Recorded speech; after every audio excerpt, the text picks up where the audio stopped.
Shalom, saudara-saudara yang terkasih di dalam Yesus Kristus. Marilah saat ini kita bersama-sama membaca firman Tuhan yang terdapat dalam Perjanjian Lama, yaitu Kitab Imamat pasal 25 ayat 23 hingga ayatnya yang ke-28. Lembaga Alkitab Indonesia memberi judul Penebusan Tanah. Kita mulai.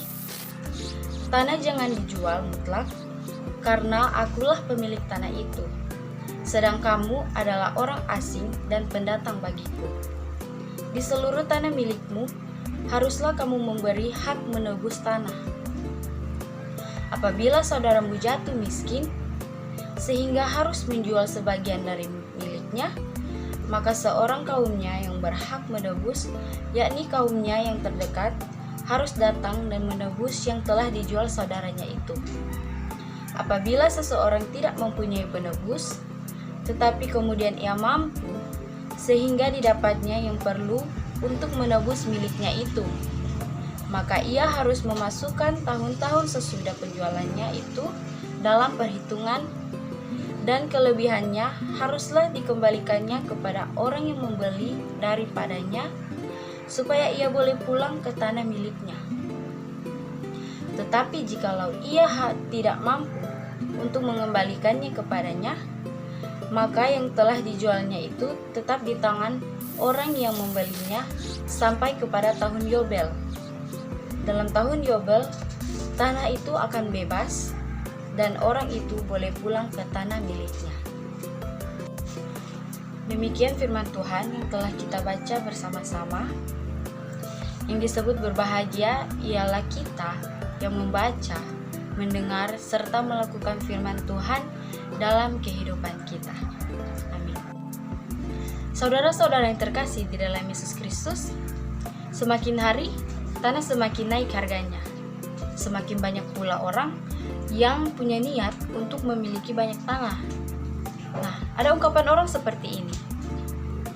Dulu tanah tidak ada harganya, tetapi sekarang sungguh sangat mahal. Nah, inilah realitas yang ada. Seiring dengan perkembangan dan tuntutan zaman, banyak orang sekarang bermusuhan karena tanah. Bahkan sesama saudara kita pun bermusuhan karena tanah. Nah, orang tidak lagi memiliki rasa takut untuk menjual tanah, bahkan berkelahi karena tanah. Nah, sekarang ini banyak pembangunan di mana-mana. Gunung-gunung dan lembah-lembah serta lautan diratakan dan ditimbun untuk mendapatkan lahan pembangunan. Nah, kenyataan ini membuat banyak orang yang menjadikan tanah sebagai ladang bisnis. Tanah bisa dijual, tetapi juga bisa digadaikan. Nah, dengan jangka waktu yang sudah ditentukan atau disepakati bersama, tanah itu bisa ditebus dan dimiliki kembali oleh pemiliknya.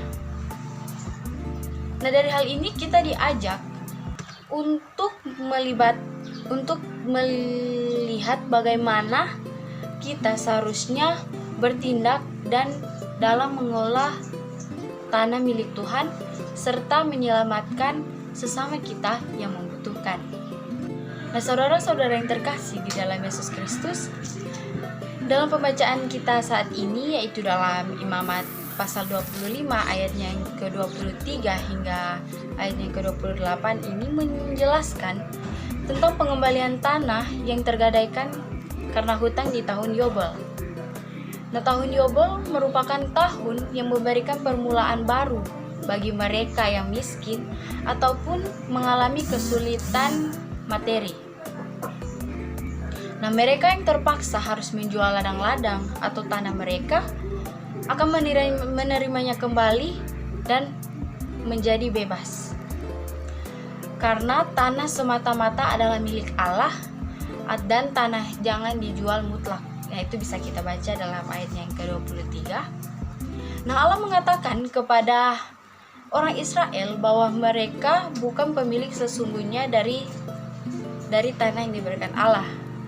Karena tanah itu adalah milik Allah. Mereka hanya merupakan pengurusnya saja. Nah, sebagai pengurus, kita ditugaskan untuk mengatur semua milik kita benar bagi Allah, diri kita sendiri, dan sesama manusia. Nah, saudara-saudara yang terkasih di dalam Yesus Kristus, kemiskinan adalah salah satu alasan yang membuat seseorang di Israel menjual tanahnya. Nah, di sini jaminan kepastian bahwa hak-hak orang miskin di antara orang-orang Israel ini tetap ada. Setiap orang Israel memahami bahwa tanah yang dimiliki adalah pemberian Allah kepada orang Israel. Allah adalah pemilik yang memberikannya sebagai milik pusaka turun-temurun. Nah, jadi jika pada suatu generasi kemiskinan begitu terasa sehingga tanah pemberian Allah itu harus dijual, maka si pembeli wajib memberikan harga yang sesuai dan hak untuk menebus baik oleh penjual atau kerabatnya dijamin sedemikian rupa. Nah, dan jika karena terlalu miskin sehingga tidak mampu menebusnya, bahkan hingga si penjualnya mati, si pembeli tetap harus memberikan kesempatan kepada ahli waris untuk menebus. Dan jika itu pun sulit dilakukan karena mereka pun miskin, si pembeli harus mengembalikan tanah tersebut pada tahun Yobel. Nah, peraturan tahun Yobel ini diadakan untuk memastikan bahwa setiap keluarga atau setiap orang-orang dari suku Israel ini tetap dapat mengelola tanah-tanah mereka sesuai hak guna pakai yang Tuhan berikan kepada mereka. Nah, saudara-saudara yang terkasih di dalam Yesus Kristus, ada peraturan tentang bagaimana memperlakukan sesama mereka yang miskin. Nah, di mana umat Israel harus selalu mengingat bahwa kemakmuran dan kesejahteraan mereka ini adalah semata-mata anugerah Tuhan dan bukan untuk mereka nikmati sendiri. Nah, maka seharusnya mereka peka dan peduli kepada sesama mereka yang kurang beruntung. Nah, sekarang yang menjadi pertanyaan bagi kita semua, bagaimanakah cara mewujud nyatakan firman Tuhan dalam situasi sosial ekonomi kita saat ini? Nah, sebagai sesama manusia, kita harus saling memberi hidup, saling membantu, bukan saling mencari keuntungan untuk memperkaya diri, apalagi dengan cara menindas orang lain. Nah, saudara-saudara yang terkasih di dalam Yesus Kristus, kita diberkati dengan kelimpahan, jadi kita juga harus menaikkan syukur dengan memberikan yang terbaik kepada Allah dan oleh Dia kepada sesama kita yang membutuhkan.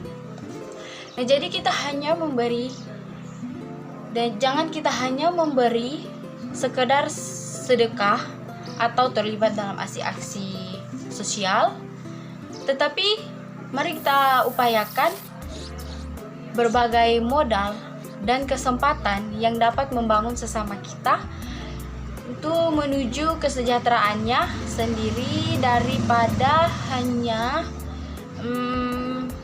bergantung kepada belas kasih kita. Nah, kita dipanggil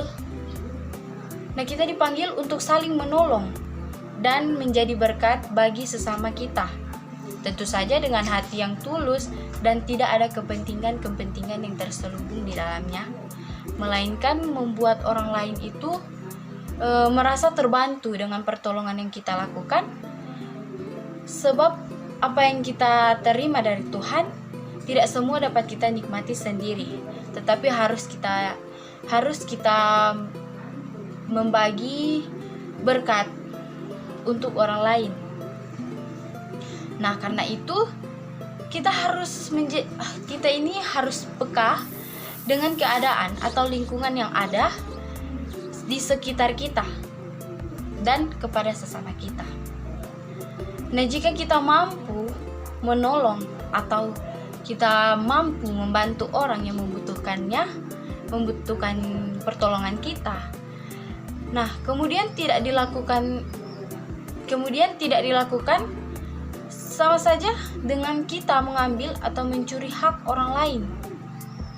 Nah, kita yang berkekurangan memanfaatkan keadaan ini untuk belajar lebih mempercayai anugerah dan pemeliharaan Allah di dalam kehidupan kita dan kehidupan sesama kita. Demikian firman Tuhan, terpujilah Kristus. Amin.